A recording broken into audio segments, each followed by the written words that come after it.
our course is on the origins and structure of Japanese. And can you see the presentation? Can you raise your hand when you see? Yeah, okay, good. You see it.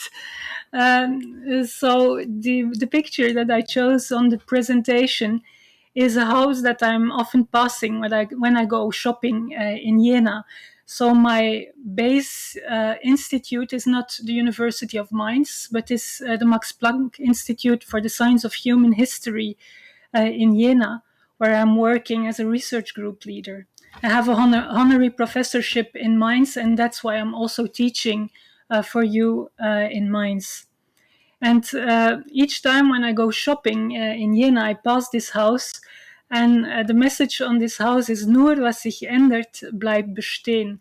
So only what changes remains.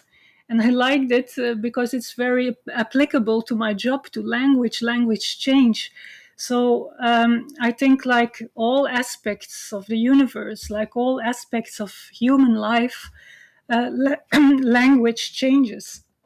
And it's just because it changes that it remains so communicatively effective.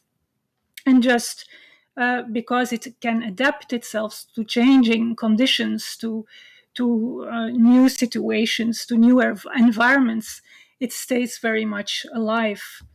And that's why, as a historical linguist, I see language change as something very positive. Of course, it's also my job, so I must see it as something positive. But language is always changing. And that's why we are here. And what is very specific about language change is that language change is usually not abrupt. Language does not change overnight. Language change is slow and gradual. It changes as we shift generations. Your German is probably a bit different from that of your parents, and even more different than that of your grandparents. So we do not notice it on a daily basis that our language changes, but it changes gradually. And I chose this picture of our kitchen door. My husband finds it very embarrassing that I put such an ugly door on my presentation. But you see, we each time that our son Yasu has his birthday, we mark how big he is, how tall he is. So he started at 96 centimeter at 3 years old. We marked it for the first time, and now he's 12 years old. So you see, it's more than a meter or almost a meter that he has grown in that time, but we never perceived it. It's just like with language changes. You don't notice it, but it happens. I don't. Ramon Böhme, are you there?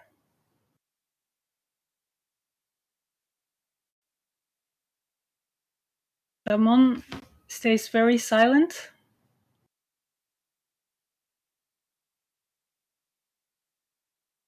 Mute yourself and answer. Yes.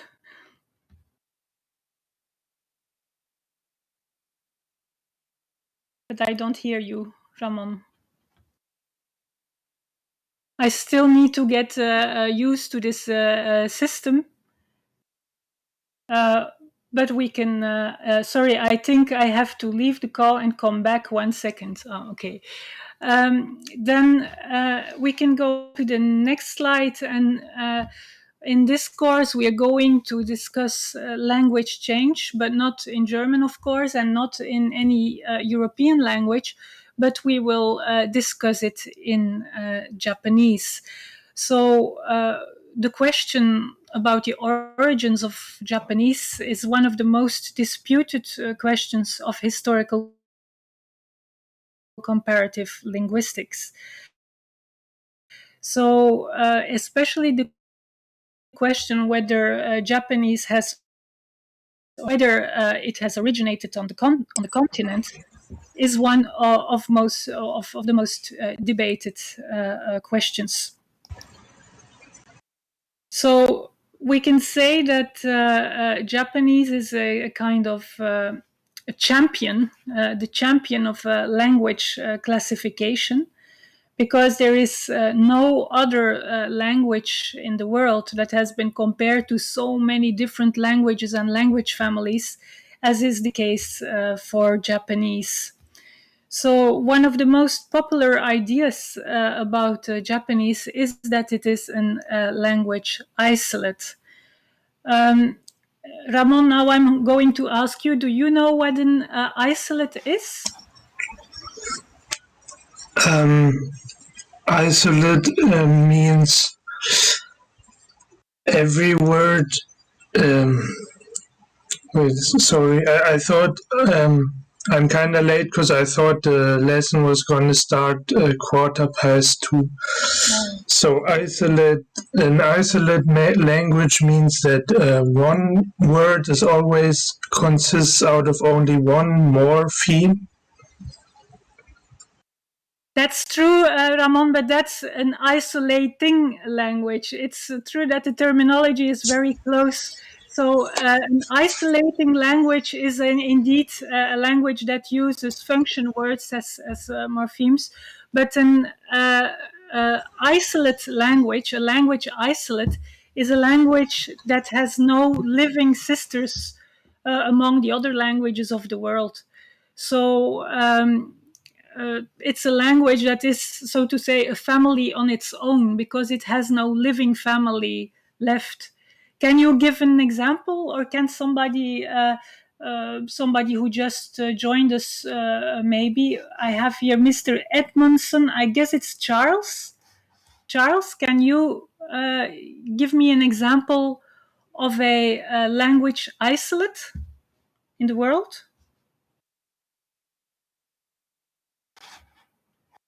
You can unmute yourself. Hello? Yes, Oh. Charlene. I didn't see Hello. the I hi. just joined as well because I thought Yeah. it was 2:15 as well. Your question was a language isolate. Oh goodness, language isolate. I think no, Turkish wasn't a language isolate. No, because Turkish has other sisters, like for instance Uzbek or other languages, other Turkic languages like Yakut and Dolgan that are related to Turkish. I know what a language isolate is, but I'm really struggling to find an example. Well, for instance, the Basque language in Europe is a language isolate because it has no other living sisters today. Thank you, Charlene. I must say, I must apologize. I didn't realize that we are using the German system in that respect. That sometimes you start 15 minutes after the hour, right?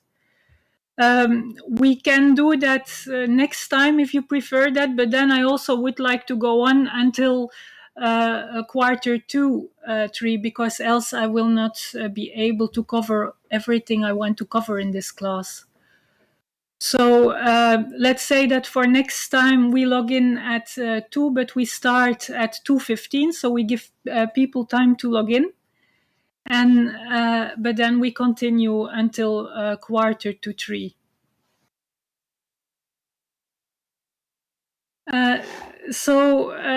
Many people think that Japanese is an isolate, especially in Japan. That is a very popular idea. And when we were living in Japan, that is in from 2004 to 2006, I did a postdoc in Japan, and my husband and my cat accompanied me there.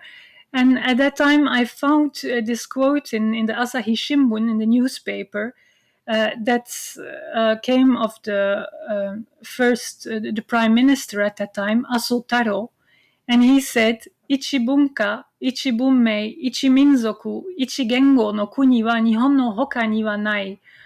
Are there people who study some Japanese or who have studied Japanese at the university? Could somebody translate this? You can voluntarily start to speak and mute yourself if you want.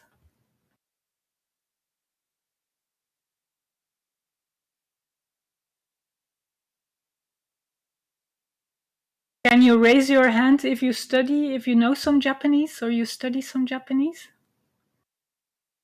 Ah, so Elias or Elias, can you try to translate this sentence?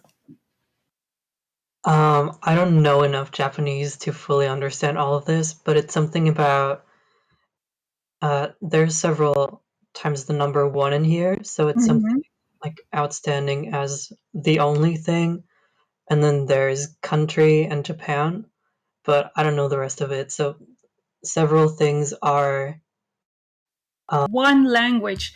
There's no other like Japan. So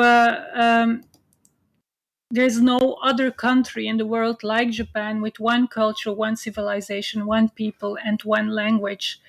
That shows that the Japanese people think of themselves as very unique and very homogeneous. There's this myth in Japan that the Japanese culture is a homogeneous culture and that it has no diversity. It is an image that is very persistent. I don't know whether some of you have been in Japan, and if maybe somebody has experienced an example of this idea of the Japanese, that their culture is so homogeneous, so unique. Can somebody join in and give an example?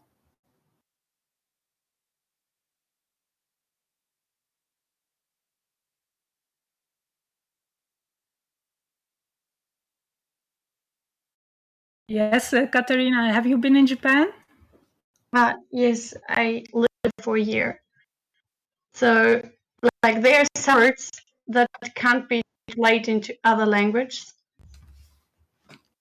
So this means like these words express their culture pretty much. Yes, indeed. In Japan, there is this persistent idea also that there are a number of words that are so typical Japanese that they cannot be translated into any other language of the world. Last year, there was a person in the class who wrote or who made his presentation around that topic, around this question: are these really these unique Japanese words?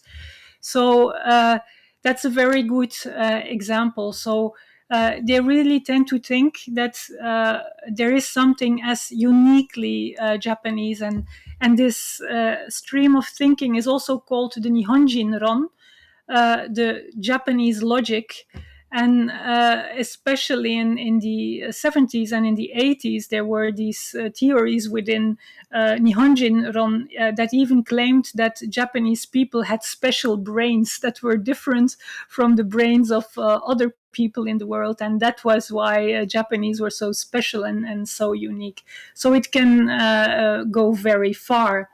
And it's a bit within this context that this idea of uniqueness is somehow the image that fits best for the Japanese, and the fact that their language is a unique language or a language without sisters across the languages of the world is also something that appeals most to them. Just like the lady before, we also spent some time in Japan, and when I was postdocing in Japan and doing my research on the origins of Japanese, I really had the impression that there were like 128 million opinions against mine. So it's as if every Japanese in the street is really convinced that his language is not related to any other language in the world. So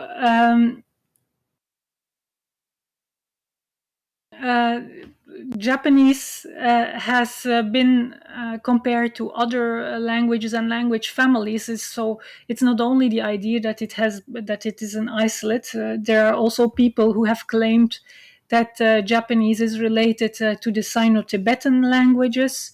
And as you know, the Sino-Tibetan languages are a language family in East Asia, consisting not only of Sinitic languages, mainly Chinese here in red, but also Tibetic and Burman languages. And before, there were people who thought that Japanese was a Tibeto or a Sino-Tibetan language. Of course, Japanese has a lot of resemblances with Chinese. The people who study Japanese amongst you will certainly know that when you learn kanji, you have all these loanwords from Chinese. But having loanwords from Chinese does not mean that you go back to the same common ancestor. And genealogical relatedness is about going back to the same common ancestral language. Then there are also people who have claimed that Japanese is related to Sumerian.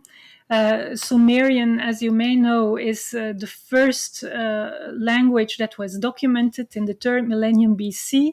We find Sumerian documents in Mesopotamia, and later Sumerian is replaced by Akkadian and continues as a kind of literary language. But some people have claimed that Japanese is related to this old language of Mesopotamia. And then there are even people who thought that Japanese is an Indo-European language.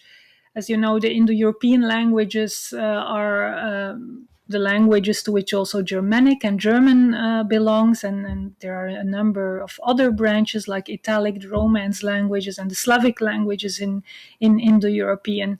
And some people have thought that Japanese belonged there.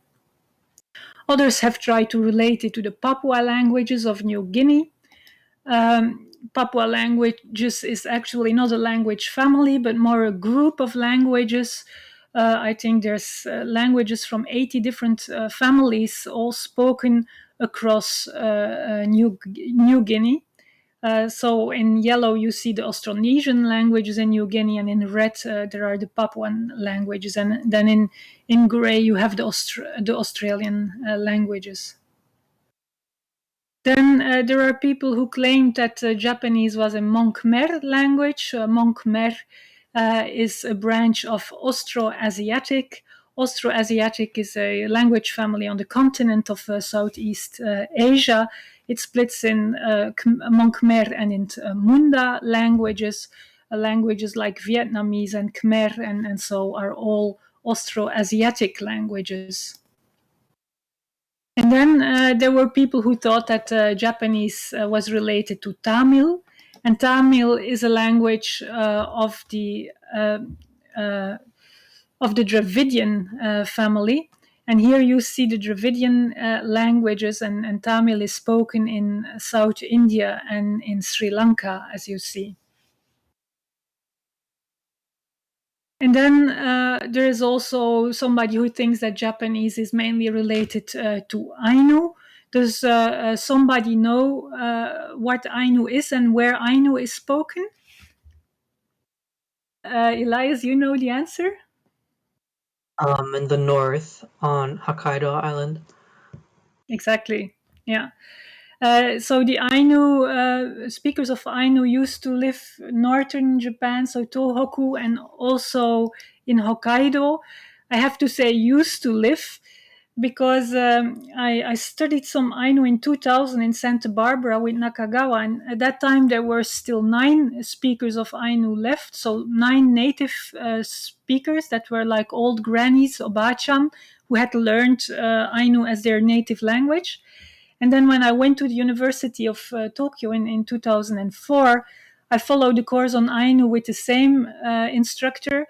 And at that time, there were only 4 speakers left. And then I think it was in 2010 that all native Ainu speakers died. So we're really... you can really say that language, that Ainu is a dead language. It's extinguished. It's extinct. It does no longer exist as a native language. However, there are some people of a kind of Ainu revival movement in Japan, people who are ethnically Ainu, who try to revive the language by having, for instance, broadcasts on the radio in Ainu, or even Ainu schools for the kids.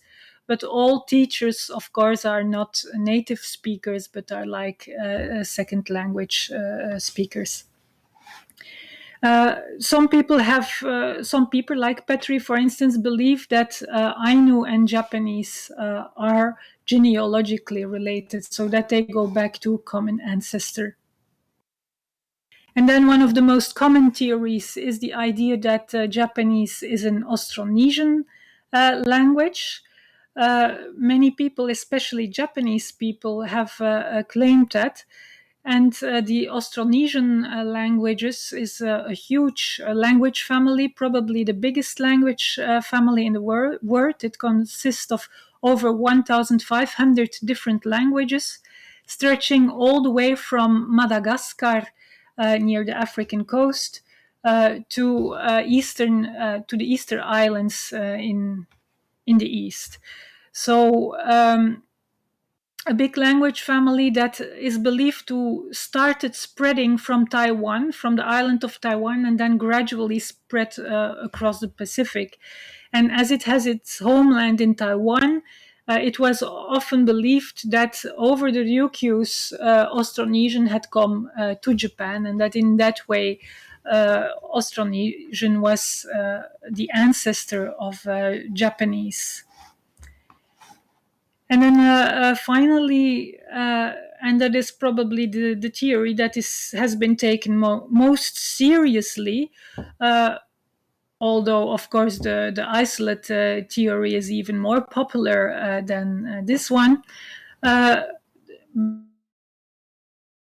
But as far as language families are concerned, the language family that has been taken more Asian language families. So the people that are referenced there have all claimed that there is something like a Trans-Eurasian family to which Japanese belongs.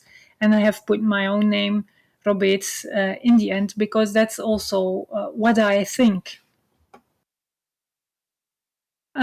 So the Altaic or Trans-Eurasian languages are a huge language family, spreading all the way from Japan in the east, as you can see, to the Mediterranean and the Baltic in the west. And they comprise at least 5 different uncontroversial subfamilies. So we have the Japonic family, which is Japanese in blue, but also the different languages of the Ryukyu Islands, the Ryukyuan languages, that are separate Japonic languages. And then we have the Koreanic languages. Today there's only one Koreanic language, and it is Korean, spoken on Korea.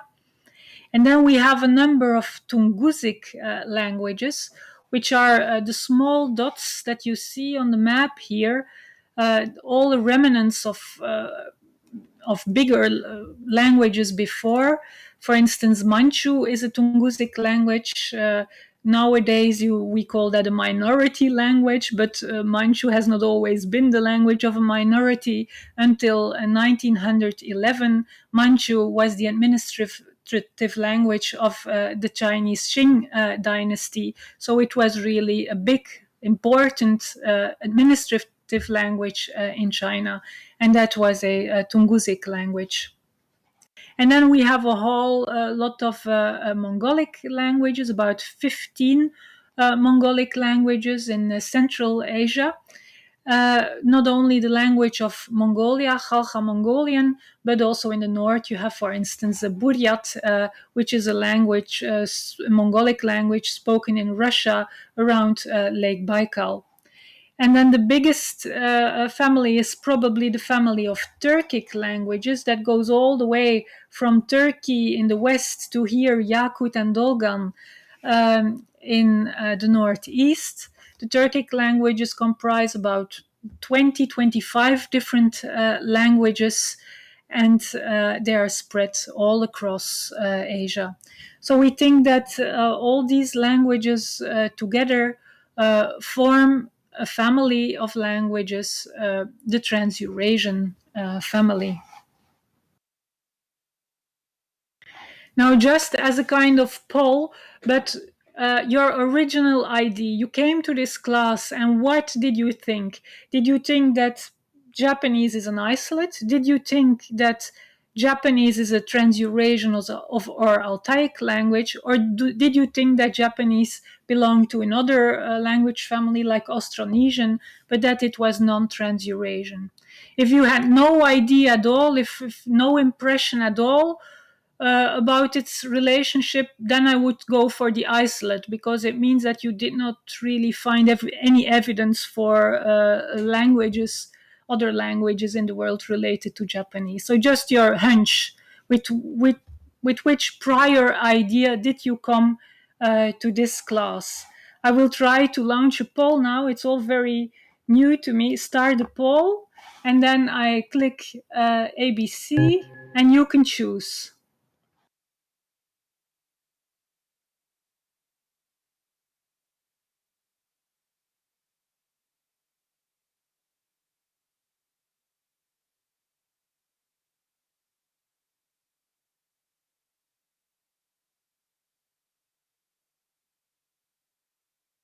Okay, then I think I should publish the results.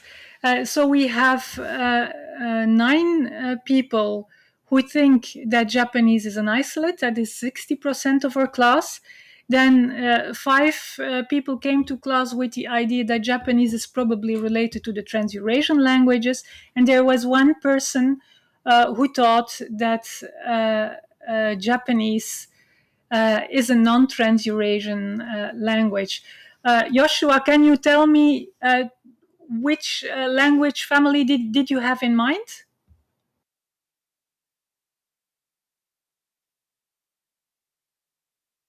Do I see Joshua here?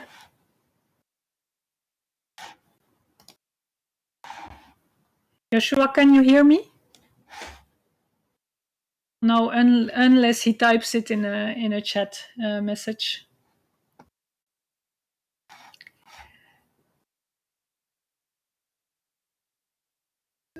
So while we are waiting for Joshua typing, I think it's about time to introduce myself. I know I introduced Japanese and its possible family. So I would like to tell you first some words about myself.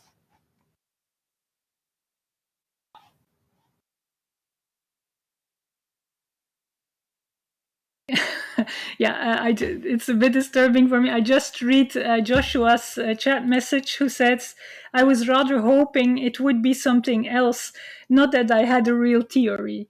Yeah, that's also a good reason. So he just thought maybe it's something completely different.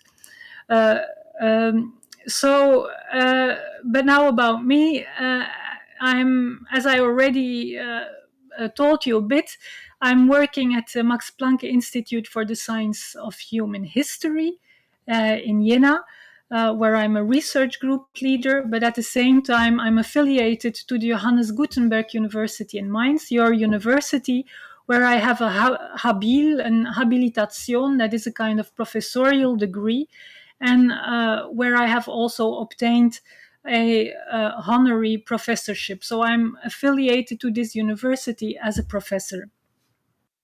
For the last, I think, 5 years, I have been teaching in Mainz within the framework of this position.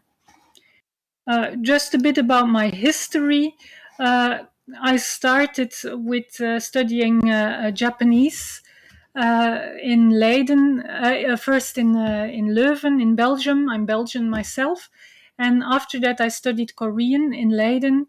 And when I had done these 2 master studies, I decided I wanted to write a PhD on the comparison of Japanese, Korean, and other Trans-Eurasian languages. And I defended that in Leiden in 2003. And after that, I went postdocing in Tokyo. I did 2 years of postdoc at Tokyo University. And when I came back from Tokyo, I got this a chance to do something in Mainz. First to a Humboldt fellowship and then through a DFG fellowship. I also had the opportunity to do the replacement of Professor Bisang. And then I went to Leuven, and later I became an associate professor in Leiden, where I was the head of the Japanese language section.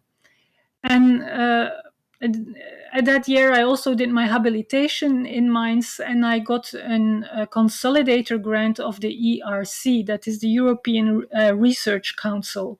And this that is a kind of study or a research grant from Europe, a big grant. It was 2 million euros, so you can do something very substantial with that grant. So I decided to take my grant and move it to Jena, because in Jena there is this institute, the Max Planck Institute for the Science of Human History, Menschheitsgeschichte, and where we have, in fact, 3 different departments. That is 1 genetics, 1 archaeology, and 1 linguistics department. And what I really wanted to do is to research the origins of Japanese within a larger Trans-Eurasian framework, but not only from a linguistic perspective, but also from the perspective of archaeology and genetics. It's a kind of approach we call triangulation, because we integrate these 3 disciplines in one approach. And there is no better place in the world where you can do that than Jena, because there you have these 3 departments for Menschheitsgeschichte integrated in one institute. And that's why I moved my research there, and I have a tenured job there, so probably I will stay there for a while. And in 2018, then I got the honorary professorship in Mainz, which allowed me to also teach in Mainz, which I'm doing now. This is our Eurasia Triangle team.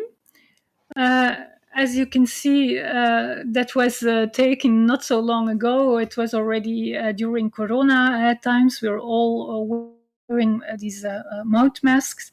We were having a meeting outside in September in our Max Planck Institute. Unfortunately, that's no longer possible now with Corona. We are more restricted to our homes, and personally, I'm at home in Belgium, where the situation is a full lockdown, so I cannot go out. I cannot go to another country in any case.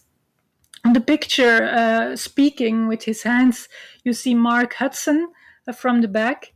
He will probably give a guest lecture in our course by the beginning of next year, January next year. He's an anthropologist, and he will speak about the peopling of Japan from an archaeological and anthropological perspective. We have also Joanna, in the blonde lady on the picture. She wanted to join our class too, but I don't know whether she's there. Joanna, are you there? No. Hello, she says. Joanna Dolinska is typing. Yes, so apparently Joanna is there too. There's also another collaborator of our project that is following the class, and that is Bing-Chung Deng. Bing-Chung is also a linguist, and she's doing doctoral research on the borrowing of Sino-Tibetan, early Sino-Tibetan forms into Trans-Eurasian. And here you see our collaborators Mark and Chao Ning. That are the 2 collaborators who will also be integrated in our course. Later they will give a talk. Mark on the peopling of Japan from a archaeological perspective, and Ning Chao is a geneticist, and he will talk on the peopling of Japan, but then more from a larger genetic perspective. Ning Chao had recently, in 2020, this year, an article published in Nature on ancient genomes from northern China, and it's also in this framework that the Japanese genome fits. And Mark has written his doctoral dissertation on ruins of identity ethnogenesis in the Japanese islands, which was published at the end of the 90s and is one of the first books that deals with the origins of the Japanese language from an interdisciplinary perspective. So not only linguistics, but also integrating archaeology and genetics. Interestingly, at the time that Mark was writing his book, these big advances in ancient DNA had not reached us. So it's only since the last 10 years that we can really investigate ancient DNA as we can do it now. And but Mark already integrated some genetics, but then more blood markers, and so not the real ancient DNA we are working with today. Your presentations will be 15 minutes in length, and there will be a 5-minute discussion after each presentation. That means that your colleagues in the class can ask questions, and I will ask questions. The style of a presentation should be as accessible as possible. So not too theorizing, no term dropping, so really accessible for each of us. And topics can be various. You could decide to do a kind of takeaway presentation, a kind of all you need to know about the origins of Japanese, or all you need to know about the structure of Japanese. So a big overview of what you have learned and what you want to transmit to other colleagues about the origins of Japanese or the structure of Japanese. Something that could go on YouTube and inform people about the origins of Japanese, like origins of Japanese in a nutshell. Another thing would be a more theoretical exploration of a specific historical comparative linguistic topic relating to Japanese. So then you dive into a certain theoretical topic in more detail. And another thing is a more practical work. It's comparative work with regard to the Max Planck coloring book, Adventures in Archaeological Science. That is a book that appeared in many languages, including many different Trans-Eurasian languages, that you could use as a kind of database to do some practical comparative work. Here, I will not read them aloud, all of them, but there are some ideas what you could do when you dive into a certain detailed topic about historical comparative linguistics of Japanese. In principle, any topic will do. Just ask me on forehand whether it's okay. When you send me the title, I will see. But I'm very flexible. Anything that interests you with regard to the development of Japanese, the diachrony of Japanese, deep history or less deep history, all is fine. So you can choose any topic you want. It could be on the loadedness of the Trans-Eurasian debate, on that idea of Nihonjinron, the idea of Japaneseness. It could be on various existing theories of Japanese. You could explore, for instance, the Austronesian theory of Japanese. You could focus on a certain Trans-Eurasian scholar. You could look at the classification of Japanese or some dialects or Ryukyuan languages. You could look how different old Japanese is from contemporary Japanese. You could work on borrowings in Japanese from Chinese or from Korean or from Ainu. You could highlight the question whether Japanese is related to Korean or not. You could also speak about coincidental lookalikes between Japanese and other languages in the world. So there's a whole range of topics, also interdisciplinary topics, looking at archaeology, genetics, and integrating them with linguistics would be very nice. So there's a wide range of topics you can select. Just to give you some ideas about what students did last year, for instance, there was this girl working on Gustav John Remstedt, who was one of the pioneers of Trans-Eurasian linguistics. And then I had somebody in my class, he was Iranian, and he had already a degree in engineering, and he came to this class as a kind of a Nebenfach, and he was very interested in word processing technology. So he gave this history of the Japanese writing system in relation with the first word processors in Japan. So that was very interesting. It's also history, also it's a bit more recent history. And then there was somebody who focused on the history of Trans-Eurasian linguistics in Mainz, at the University of Mainz, as not only Germany in the world, but also Mainz within Germany played a key role in history in the development of Trans-Eurasian linguistics. So this Mainz has really been a center of Trans-Eurasian linguistics in history. And that's what this thesis or this presentation dealt with. Then there was somebody speaking on various existing theories on the origins of Japanese, and there was also somebody dealing with Nihonjinron und japanischer Nationalismus. As you see, there were also people speaking in German. Then there was somebody who worked on Ainu and Ainu-japanische Sprachinflüsse, converbs in Turkish and Japanese women's speech. And there was also somebody who worked on coincidental lookalikes between Tarascan Japanese and other Trans-Eurasian languages, which was also a very interesting topic. So every topic can also have a kind of a good theoretical basis. I also proposed comparative work, more creative work. So you could check online the different coloring books that have texts, for instance, in Mongolian, in Korean, in Japanese, in Turkish. And you could, for instance, compare the different texts in this coloring books and write a more practical work. One lady 2 years ago, I think, made a very interesting approach of this coloring book.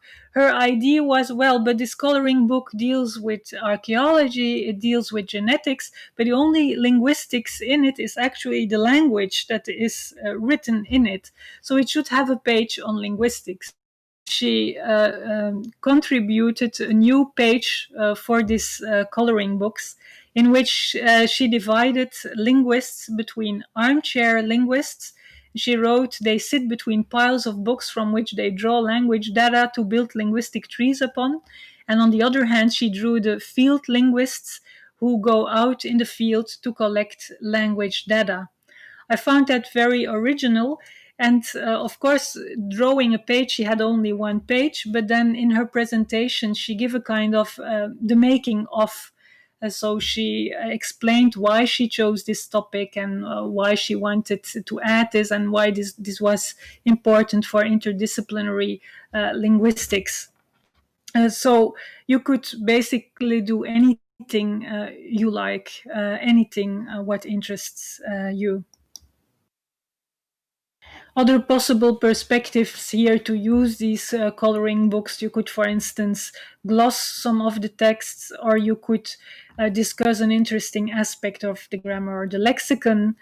You could make a comparative analysis with examples from the text. You could study the loan words that are in the text, and so on. So there are many things you could do with these coloring books, if you like to do something more practical and less theoretical. And then a note about homeworks for people who would like to write a homework for this course. Note that for me it is fine if your homework is on the same topic as your presentation. I think it makes your presentation even stronger. So then you have a kind of good background, you read well into your topic, and you can also provide a nicer presentation then. The length of the homework would be 2,000 to 300 words, and that is excluding references. The language is German or English. The submission is, as we already mentioned, the 30th of January. and the topic would be any historical comparative theme relating to Japanese. If you use examples, please use the Leipzig glossing rules. You can find them on internet. That there is a special convention to gloss linguistic examples. And also please use a unified reference style. This is an example of such a unified reference style. This is something you do not only need to do for this homework, but also for all other homeworks or theses you write. Always try to be consistent in the way you refer to to sources. So questions, what I mean is that of course you can always ask questions, but for me, as I already said, this medium is a bit new, and I'm a bit scared that I will miss your questions or that I cannot really interact with you very well. So I propose not only to click on the raise hand icon, because this raise hand icon is rather difficult for me to notice, but to raise your hand in reality. And if I don't see your picture on the screen, then just talk in. Just unmute yourself and say something. Can you all use your raise hand icon so that I see that it works? Can you all click on your raise hand icon now?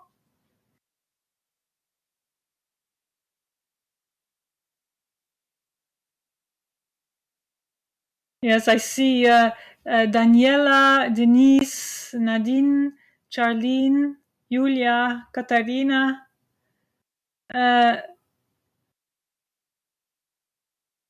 Raising their hands, but not everybody. Yeah. Where is the symbol to raise your hand? Where can I find it? You have to go into your own name. So in this column where your own name is, and then click on it, and there should be a Yeah, raise hand found it. possibility. Thank Yeah. you. You're welcome.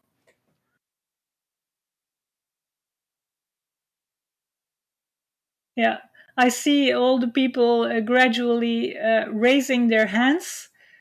So now I will all clear the status of the icons all back to non-raised hands. So that's a bit how it works. But please try to raise your hands so that I see it. And then after the course, there will be 15 minutes.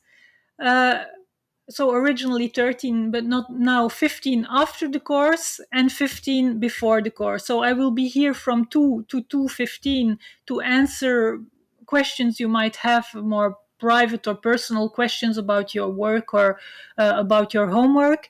And also after the course, there will be 15 minutes available for questions. And the course by itself will take 1 hour and 30 minutes. And then if you have questions throughout the week, please write to me by email. Now, I told a lot about myself and I introduced this class and what we're going to do in this class, but I'm a bit curious about yourself. Can you tell me whether you studied Japanese at university or whether you are perhaps now studying Japanese in Mainz? Whether maybe you learned some basic Japanese but not at university, maybe in Japan or elsewhere, and or maybe you do not know Japanese at all, because you really don't need to know Japanese to take part in this course. I will start a poll like that. Just like an ornithologist does not need to whistle like a bird, a linguist also does not need to speak all the languages he studies, of course. You can just reflect upon a language. Here I see that, wait, I will publish the results. So 10 people have studied Japanese at university. There are no people who learned their Japanese elsewhere, and there are 7 people who do not know Japanese at all. So that's perfectly fine. 60-40%, 6-4 division of people who know Japanese. Don't worry if you don't. Okay.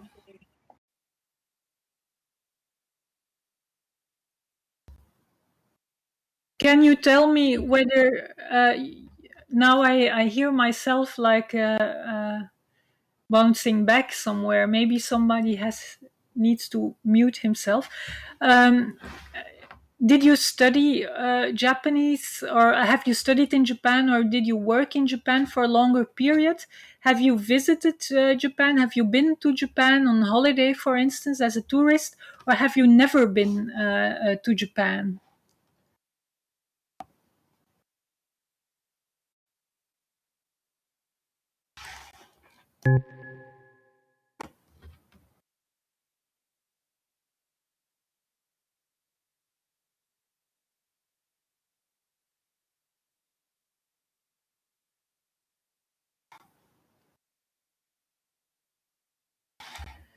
So here we see that 2 persons, and we already spoke to one of them, have been in Japan for a longer period. 3 have visited Japan, and 12 have never been to Japan. Thank you very much for the information. That helps me to picture a bit who my audience is.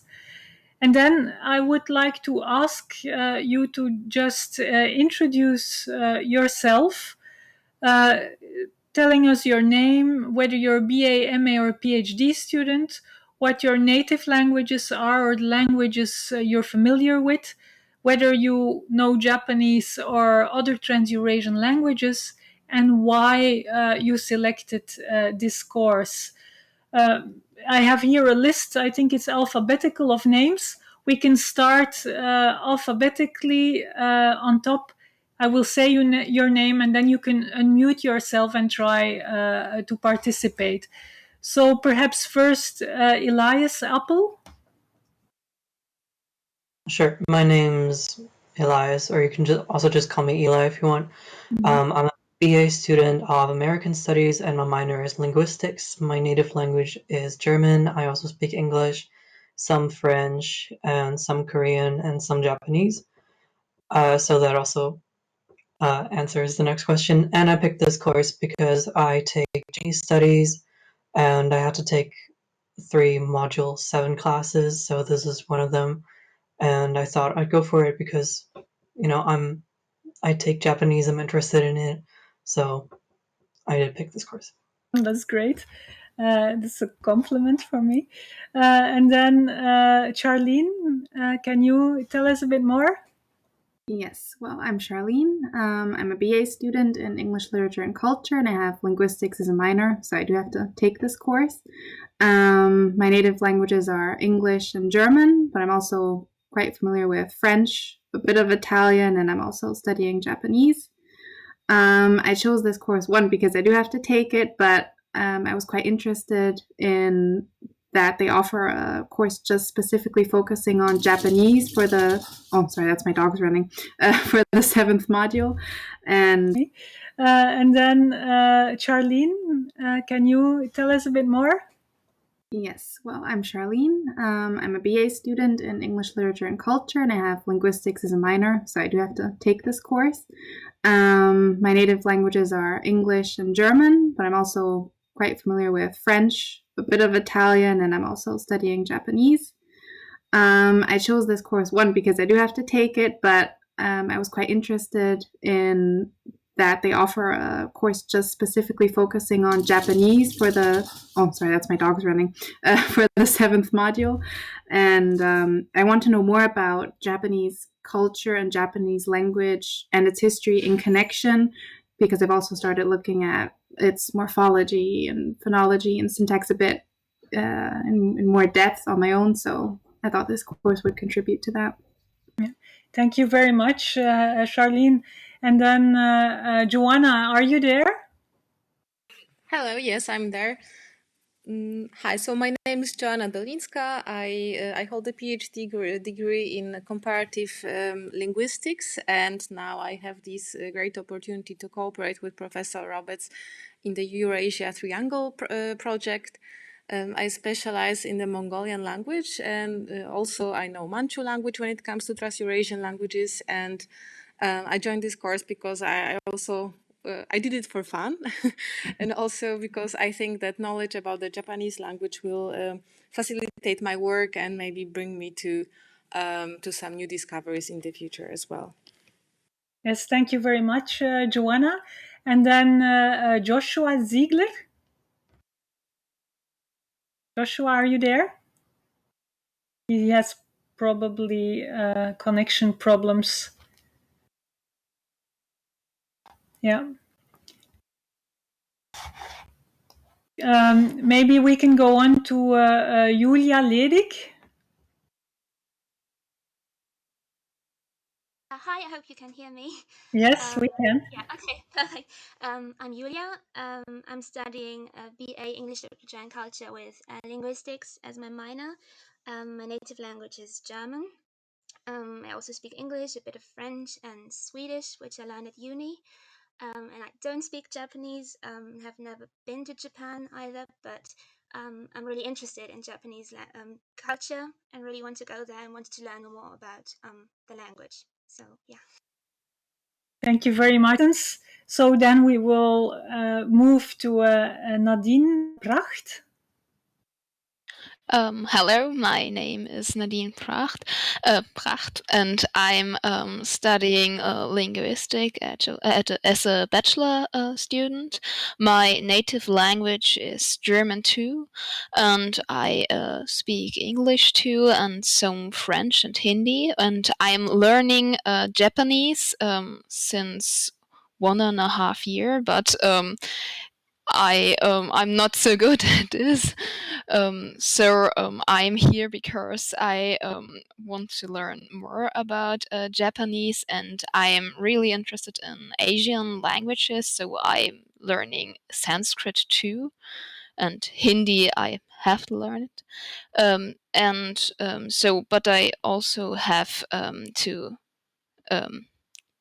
take this course for Model 7.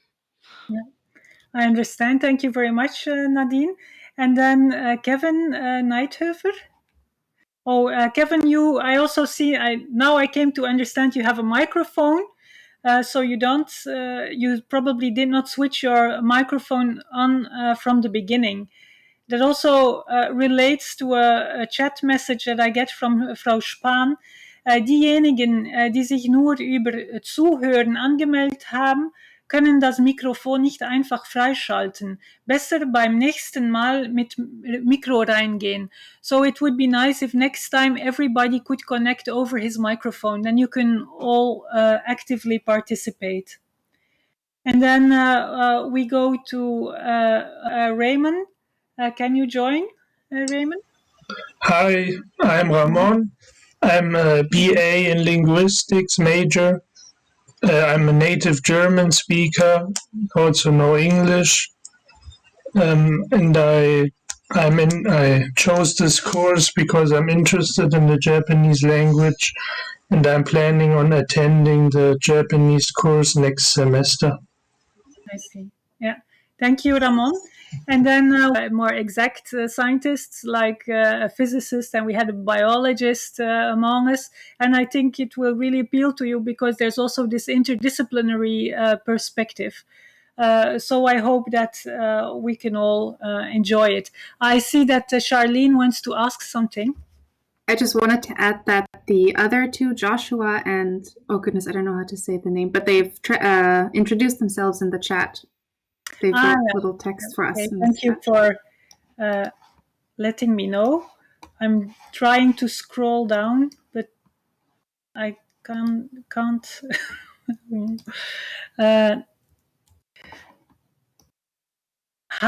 Yeah.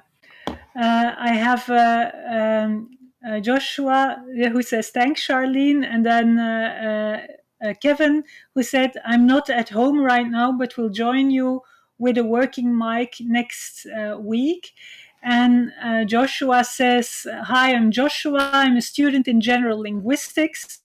My native language is German. I'm familiar with English and some French, Spanish, Arabic, Croatian, and Japanese. I chose this course because it sounded interesting, and I've never had any proper classes on the structure of Japanese. And I'm also taking this course as a hörer, so for fun. I don't need any credits either. Okay. So we got you all introduced. Thank you very much for that. I think we have a nice group with really a lot of expertise, not only linguistic expertise, but also beyond. The right people on the right place, I think. Just an overview then of the course as we will have it. We start today, of course. This was an introduction to the course, and also we will perhaps do 10 more minutes about the debates on the origins of Japanese today. And then next week, we will move to the languages under discussion. So we will discuss the Japonic languages, the Korean languages, the Mongolic languages, the Tungusic languages in a bit more detail than we did today. And then the third course will be more like a methodological class on how can we know that languages are related? How do we establish language relatedness? And then on the 4th of December, I will come up with the evidence, the comparative evidence for Japanese from morphology, from lexicon, so words and grammar. And then on the 11th of December, we will look at Japanese, the typology of Japanese, the structure of Japanese, and identify it as a language of the Trans-Eurasian structural type. And then on the 18th of December, we will step further. We will integrate culture and genes, archaeology, and genetics, and we will try to triangulate our inferences about the Japanese past. And then, as I already mentioned in the beginning of next year, the 8th of January, Professor Hudson, Mark Hudson, will come to speak about the peopling of Japan. Mark will do that from an archaeological perspective, and then Dr. Ning Chao will do that from a more genetic perspective. And then on the 15th of January, we start the student presentations. Probably we will have 3 students to 4 students per time. And we will move on with student presentations until the end of this course in February. So that is the first presentation.